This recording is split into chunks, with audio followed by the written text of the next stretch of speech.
Olá, muito boa tarde a você, conectado conosco aqui pelo Notícias Agrícolas. Está no ar mais um boletim de mercado, olhando para os negócios, desses primeiros negócios do ano para o boi gordo, mercado ainda meio paradão, sem muita presença tanto de comprador quanto de vendedor nesse momento, mas aos pouquinhos ele vai pegando o ritmo. O que a gente consegue observar nesse momento é que o mercado segue firme, parecido com aquele encerramento do ano passado. A gente vai conversar agora com o Iberville Neto, lá da HN Agro, para saber dele, afinal de contas, o que a gente pode esperar aí, seja nesse primeiro momento do ano, seja nos próximos meses, enfim, o que ele está olhando aí, o que está chamando a atenção em relação ao mercado do boi gordo. Seja bem-vindo, viu, Iberville? Obrigado por estar aqui com a gente nesse início de ano. Um ótimo 2024 para você. Obrigado aí pela parceria de sempre.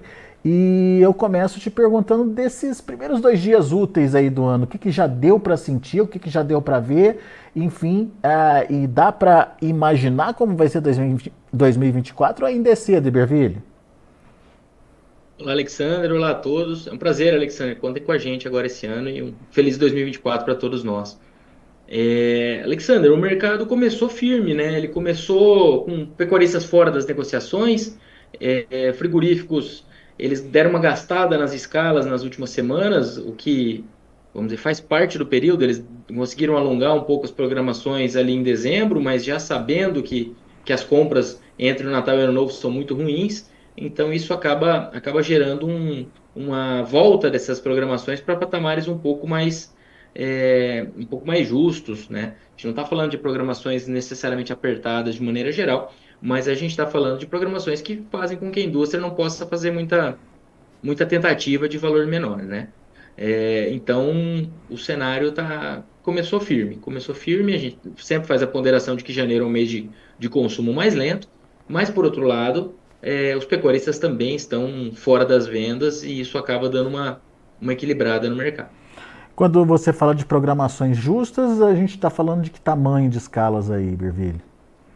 Em torno de 5 dias, de maneira geral, mas a gente tem informação aqui de frigoríficos com programações mais apertadas que isso, 2, 3 dias também, com uma certa frequência. E ainda tem o pecuarista que ainda não voltou plenamente às vendas, né? Isso. Uma parcela importante acaba voltando aos negócios ao longo da semana, na próxima semana, né? Claro que isso sempre, cada caso é um caso, mas em geral é o cenário que a gente tem, que observa. A oferta volta devagar no começo do ano. E o Iberville tem sempre aquela comparação, né, do que acontece em períodos definidos aí do ano. E ele foi olhar o que acontece geralmente em janeiro, comparado, obviamente, com dezembro. Dá para constatar, tem um padrão definido aí nas negociações para esse início de ano? O que dá para saber o que acontece com os preços, Iberville? Alexander, realmente, a gente gosta de dar uma olhada no histórico, sabendo que cada ano é um ano, mas dá uma ideia, né, do que aconteceu, que talvez seja uma referência. E o que a gente tem, se for resumir aí, de 2010 para cá, a gente tem que desde 2020, o mercado tem dado umas oscilações um pouco maiores, mas o histórico, o cenário mais comum é de oscilações nas duas direções, mas ali menores do que 2%. Então a gente não está falando de um mês que costuma ter variações muito significativas. Aí de 2020 para cá a gente teve movimentações maiores, mas também nas duas direções. Então quando a gente pega em 2020, na comparação com 2019, né, janeiro de 20 na comparação com dezembro de 19, teve uma queda de 9%. E até, vamos dizer, o mercado estava dando aquela puxada, a China começando a comprar mais forte, e aí, 2019, ela acelerou as compras ali no segundo semestre, deu uma acalmada, e isso deve ter influenciado nesse ajuste de começo de ano, porque China, historicamente, dá uma acalmada nas compras no começo do ano. E a gente estava começando a entender essa movimentação, né? Começando pelo menos no que diz respeito à demanda pela carne brasileira. E aí, 21 e 22 foram altas importantes, em 21, 9% praticamente, e em 22, 5,5%. Já em E aí, em janeiro, 23, em relação a dezembro. A gente está falando de preço, isso, certo? Preço da arroba. preço da arroba. Então, janeiro 21 versus dezembro 20 foi uma alta de 8,6%. Janeiro 22 versus dezembro 21, uma alta de 5,5%. E em 23 a gente teve uma queda de 2,1%, voltando mais a um cenário mais dentro da média ali histórica, né? Claro. E se a gente fizer uma média de todos esses anos, considerando os anos de retenção, a arroba subiu 0,8% nessa comparação dezembro-janeiro, e os anos de descarte, a arroba se manteve. Então, mesmo na média desses anos de descarte, a gente tem uma média aí de estabilidade em janeiro. Então, janeiro não é um mês que costuma ser de queda da arroba, claro, com esse destaque para 2020, que foi um cenário ali de queda forte. Mas fora isso, costuma ser um mês de pouca movimentação de preços, o que acaba sendo positivo, uma vez que a gente veio em uma recuperação ao longo do segundo semestre. Então, uma manutenção desses preços que vieram reagindo já é um bom começo para 2024, talvez até alguma evolução. E qual que é a referência que a gente tem hoje em termos de preço da arroba? Como a gente tem comentado ali, muito pouca negociação, né? Mas eu acho que para falar de valores, 245, 250 seria a referência. Claro que tem valores acima disso, o próprio CPEA está acima disso, mas eu diria que é a faixa mais frequente dentro de um volume pequeno. Bom, isso é uma comparação, uma expectativa, uma projeção, enfim, de comparação de janeiro com dezembro. Se a gente esticar um pouquinho mais essa comparação, Iberville, se a gente for tentar entender o que pode acontecer, por exemplo, no primeiro semestre, qual que é a sua expectativa? Alexandre, eu acho que a leitura do primeiro semestre ela vai estar muito relacionada com o rumo que o Bezerro vai tomar. Se a gente efetivamente tiver uma continuidade desse cenário mais firme para os preços do Bezerro, isso melhorar a atratividade da cria, ainda que não seja uma atratividade histórica boa, a gente não está esperando nada tão positivo, mas melhorando um pouco acaba mudando a intenção do produtor de descartar essas fêmeas, acaba podendo tirar um pouco de fêmeas do gancho. Isso ajudaria. Então, é um ponto que a gente tem que acompanhar. Se houver essa mudança no ânimo do criador, a gente pode ter um mercado um pouco mais firme. E para o segundo semestre, aí eu acho que a gente está falando de um cenário provavelmente mais positivo. E aí eu não estou nem dizendo só por causa da sazonalidade, que até tem nos surpreendido nesses últimos anos, com um volume maior de gado de semi-confinamento, tem mudado um pouco a cara do mercado. Mas quando a gente fala de segundo semestre, a gente provavelmente vai ter um milho não tão atrativo para terminação mais intensiva, pensando em semi ou em confinamento, e isso pode acalmar essa oferta de gado no segundo semestre e se somando já a um momento de oferta crescendo menos, se crescer, né? Na nossa visão, a oferta de gado para 2024, ela deve ficar ali beirando a estabilidade, mas possivelmente até recuando um pouco, mas oscilando em torno do que foi 2023 na nossa visão. Só que possivelmente com uma saída de fêmeas do gancho, né? O que já colabora principalmente no primeiro semestre, a desova de final de safra, que tem uma participação importante de fêmeas. Já no segundo semestre elas são menos frequentes. E aí, Alexandre, falando de variação do abate de fêmeas, estava fazendo uma análise aqui também, uma outra conta aqui. Em 2023, de janeiro a setembro, a gente teve a maior variação do abate de fêmeas desde 2004. E em 2022 foi a segunda maior variação, ou a maior desde 2005. Tá? Então, o que eu quero dizer com isso? A gente às vezes tenta fazer um paralelo com ciclos anteriores, e é claro que isso é válido, a gente estava falando de médias históricas agorinha, mas o descarte de fêmeas foi muito forte nesses 2 últimos anos. A gente teve um aumento de 16% no volume de fêmeas abatidas de janeiro a setembro em 22 e um aumento de 24% em 23.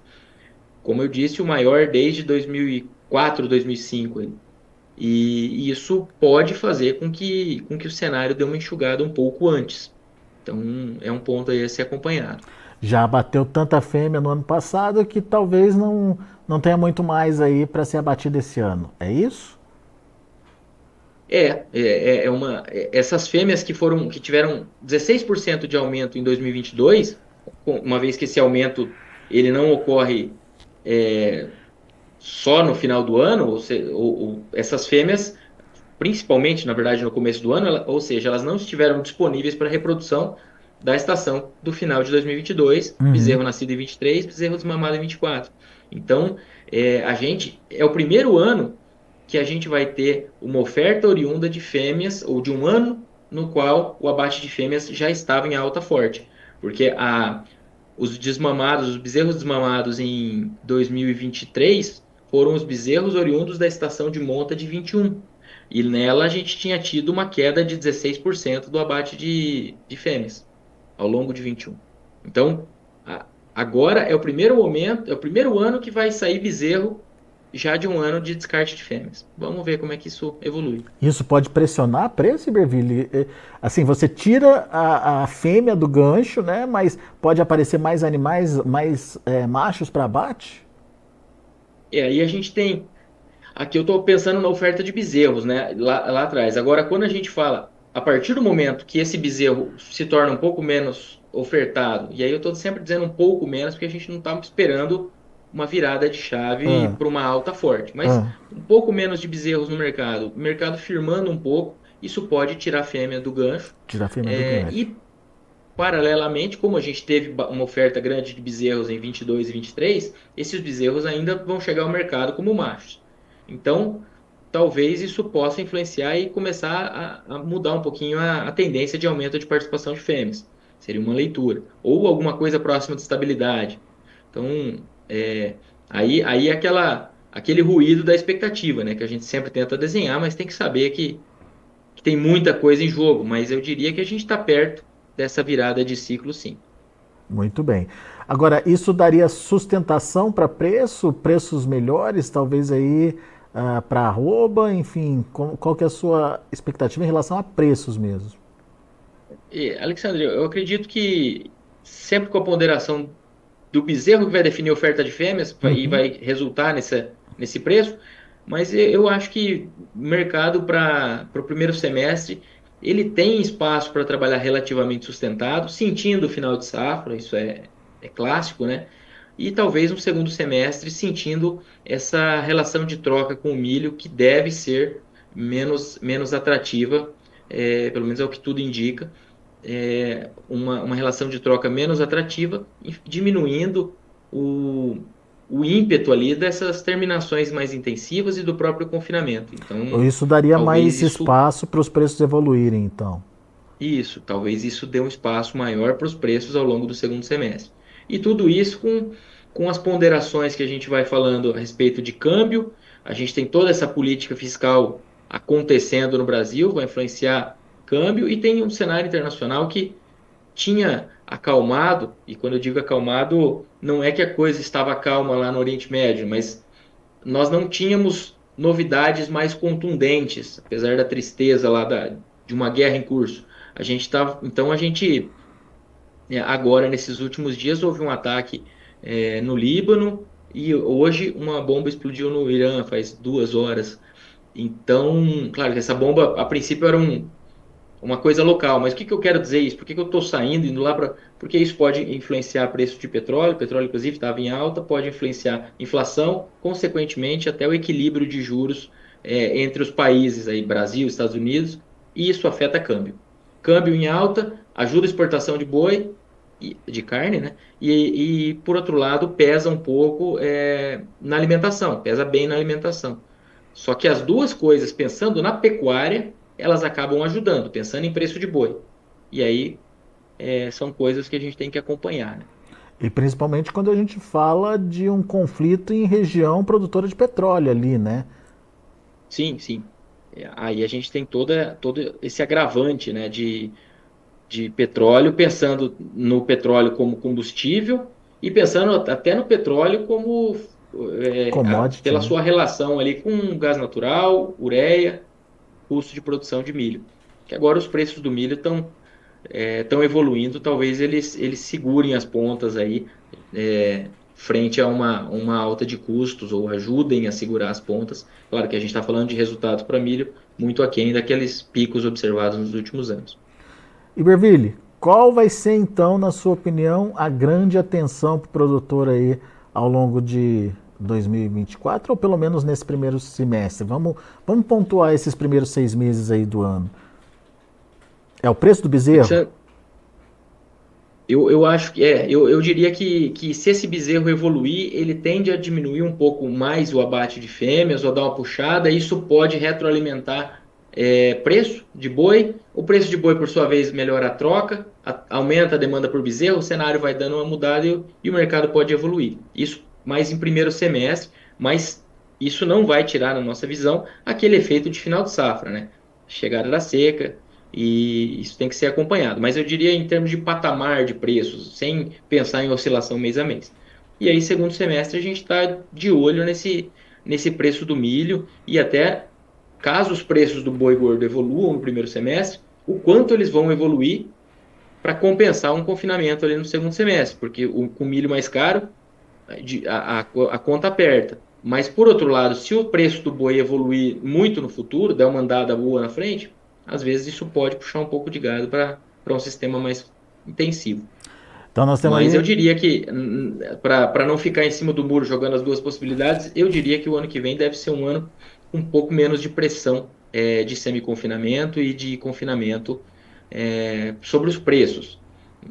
O semi-confinamento mais tranquilo do que foi o ano passado, e o confinamento, como teve queda, usando o número do IMEA aqui como referência, talvez até suba um pouco, mas eu não estou falando, nossa expectativa não é de um ano de saltos em volume de gado confinado. Bom, então temos aí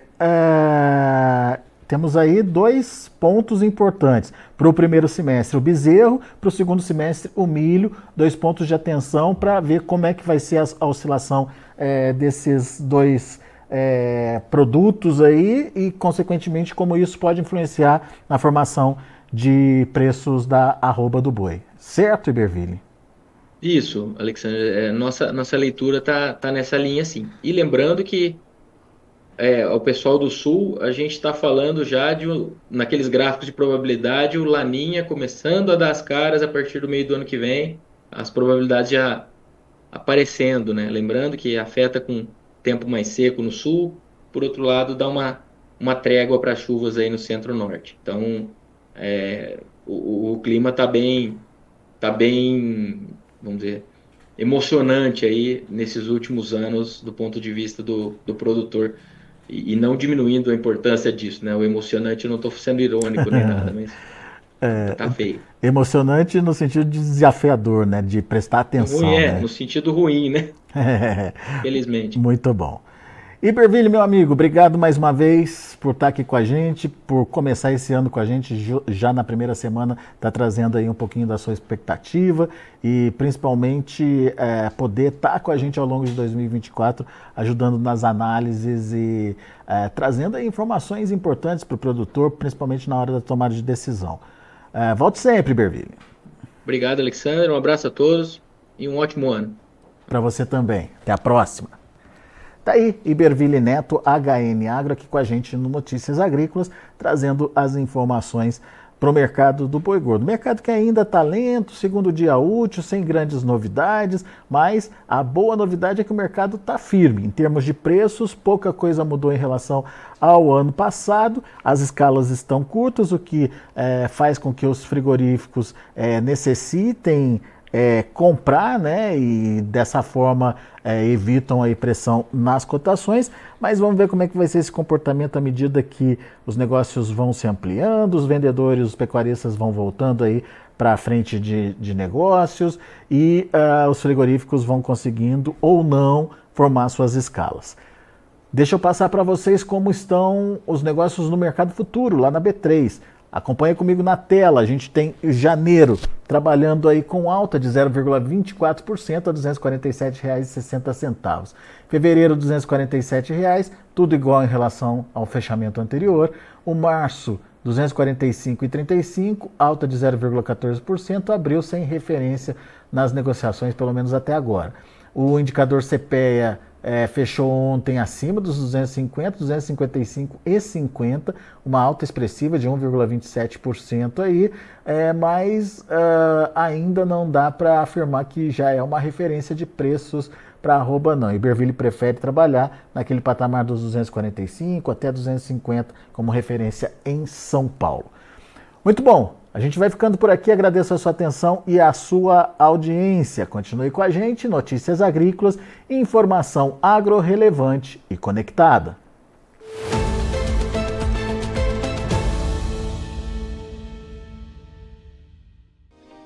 Se inscreva em nossas mídias sociais. No Facebook, Notícias Agrícolas. No Instagram, @Notícias Agrícolas. E em nosso Twitter, @Norteagri. E para não perder nenhum vídeo, não se esqueça de nos acompanhar no YouTube e na Twitch, Notícias Agrícolas Oficial.